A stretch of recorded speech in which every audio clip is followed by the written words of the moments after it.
What's up, YouTube? Victor here, All Time Greats blog, hoping that this video finds you well. Today I'm just going to be sharing some of my thoughts and some of my latest pickups. I have had some very serious internet issues as I've recently moved into a new subdivision back in October, and we've had to settle for satellite internet only because there was no other type of internet available. Much to my demise, it has been such a hassle to make videos and upload videos when you have this type of poor service. And I'm not going to name names or anything like that. It's just very difficult when you're trying to create content and you're having the most basic internet issues. It's just unreal. Since then, a new internet provider has come into the neighborhood and they're promising fiber optic cable and high speeds, and I went ahead and jumped on that. I took their offer, and I'm having to pay early termination fees with the other company.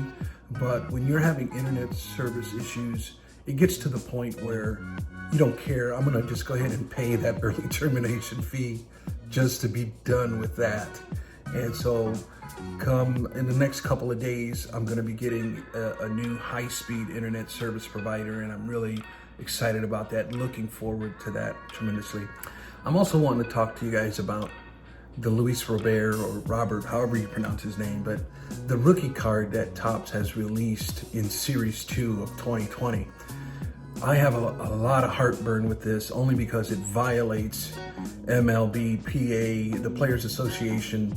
The contract and the rules that are set in place are being violated.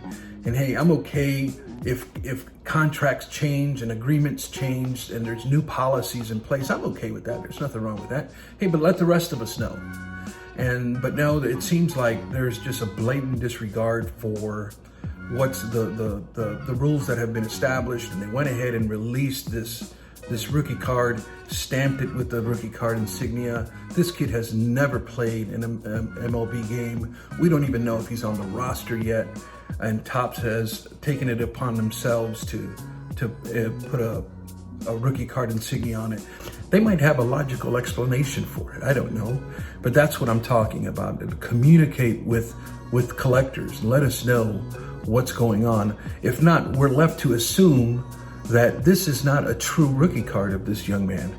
And so we'll see how things go. I understand with the COVID, we need to have some type of, we need to be flexible, and I get that. I'm gonna be doing a 3-part series on the rookie card. It's something that I have studied a great deal over the years. It's something that is the backbone of my collection and my website.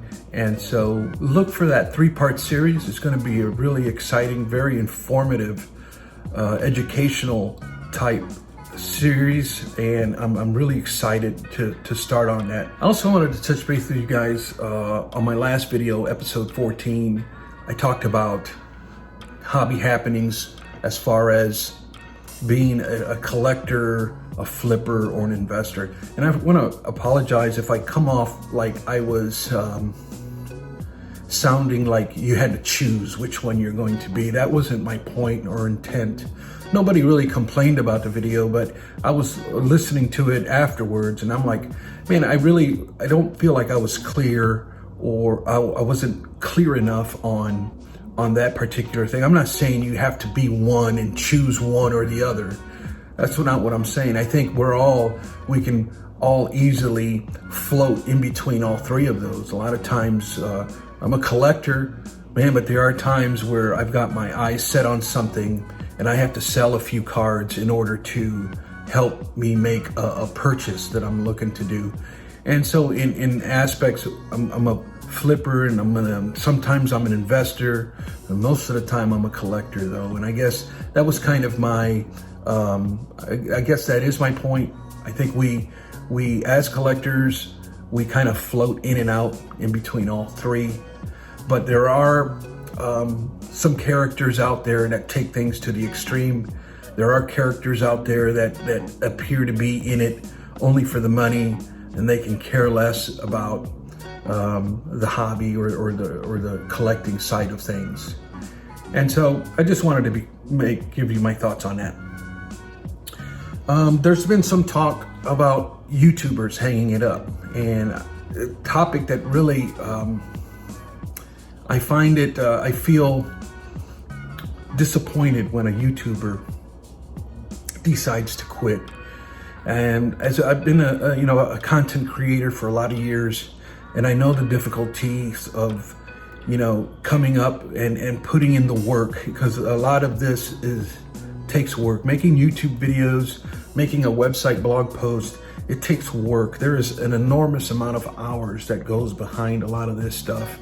And it's just discouraging when you get little to no feedback, or you get, you pour your heart and soul into a video or a blog post and you only get 1 or 2 views. It's just very disheartening and discouraging. I've grieved through some of blog posts that I've written, and I've had to really swallow it. But at the same time, my love of what I'm doing really supersedes the views. I can care less if I get a view. It's just one of those things that I've learned to overcome. And I get it though. And my heart goes out to those, content creators that are struggling. I'm okay with content creators taking a break, clearing their minds, and getting back on board on a later date. So I won't say that they quit, I'll say that they're taking a break. And I think as content creators, we gotta extend each other that grace and understand where they're at and wish them nothing but the best and encourage them in returning. My heart does go out to content creators who have young children. I raised 5 children, and I've only got 2 left in my house, but they're grown. And I can't imagine raising 5 kids, young kids, and trying to be a content creator. I just, I give you guys a lot of credit. The people who are doing it, I'm giving you a ton of credit, man, because that's difficult. I just want to encourage everybody, I guess, this thing of finding balance for all things. And that's why I've committed early on to I'm only doing 1 YouTube video every 2 weeks. And that's only because I'm still, blogging heavily, and I don't want to overstep my bounds and become overwhelmed with the busyness of it all, because then it takes all the fun out of it.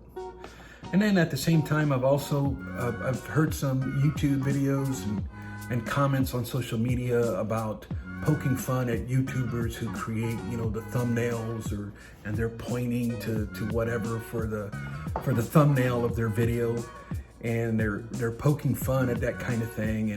And I get it. I mean, it can be kind of cheesy, but at the same time, I think if we really give this some thought, we have to evolve with technology, or if not, our channel, our content can become stale and outdated. It's like a website that's using a website format from back in the 1990s. The website just looks really outdated. It looks really cheesy. And that's how come I have changed my theme of my website like 3 or 4 times. I change it at least once a year, only because I want to be current with today's website design. And I think that can transfer over into YouTube videos as well. I think there has to be a learning curve. We have to keep up with the times. We have to keep up with the technology changes. If not, we're just going to be phased out and inherently become irrelevant in what we want to do. And I don't know if everybody has different motives and intentions for doing what they're doing.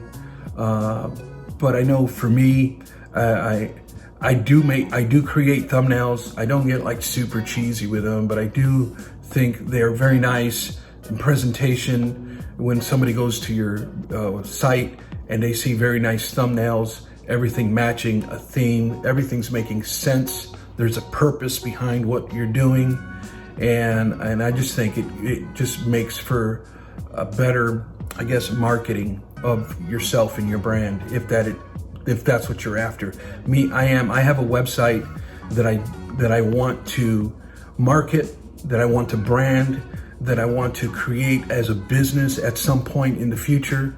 And so it's very important for me to put my best foot forward. But I don't want to poke fun at those who do, because I get it. It's an algorithm thing, it's a marketing thing, and it's important if you want to progress. Well, changing gears now into my current pickups. I haven't picked up a ton. I've been bidding on a lot of stuff, but it seems like I'm always getting outbid. It seems, I don't know, like there's some shill bidding going on, and I've opened up some bids, and it just seems to be, I don't know. I don't want to make no accusations, and I don't want to bring no negativity into the hobby. All I can say is I've been bidding on stuff like crazy, and I have been outbid, and it just gets a little frustrating after a while. But I was able to pick up a few items here in the last couple weeks, and I'm gonna flip the camera around and show you what I picked up.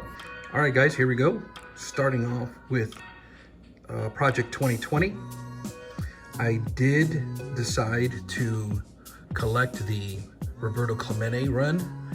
Now, I'm not going to get much into Project 2020 because there's enough been said about that. I do love the concept. I do like, I think it's very unique, very beautiful. I love the entire concept, and I'm a big advocate of that. I'm not going to collect them all. I'm going to stick with Roberto Clemente. I will say this though, I missed the first three. I have not purchased the first three as of yet. Since then, I believe there's 9 of them that have been released. I have purchased 6 and I've only received 2. So as you can see, their Tops is lagging really behind on these. It's okay, I'm a collector. This is for the PC anyways. I would like to get them all and display them some way, somehow. I am a little upset as one of their more recent releases shows Roberto in an vertical position. And I was assuming that it's based off of their rookie card or inspired off of the rookie card. And they just did like a completely different twist, like a completely different card. And then they flipped it vertically. And I'm like, why are you flipping it when all the other ones are horizontal? When the original one is horizontal, why would you flip it vertically? Anyways, so that's gonna cause some displaying issues. So we'll cross that bridge when we get to it. So these 2 have come in the last 2 weeks. Also, I did open these already.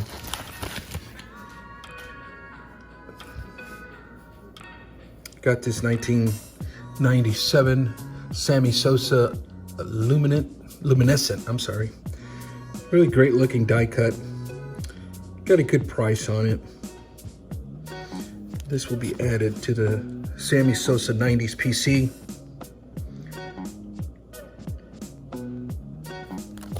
Really nice looking card. Next up,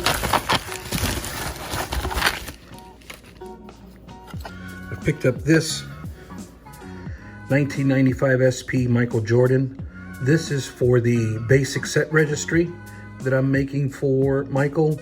This now, I believe it is going to be number 53 of 72 cards needed. But just a fantastic classic card. I was a little upset. I was shopping for this card at one point earlier this year, and it was selling for about 20 bucks. Then the hype machine came in, and this card was selling for like 70 bucks for months.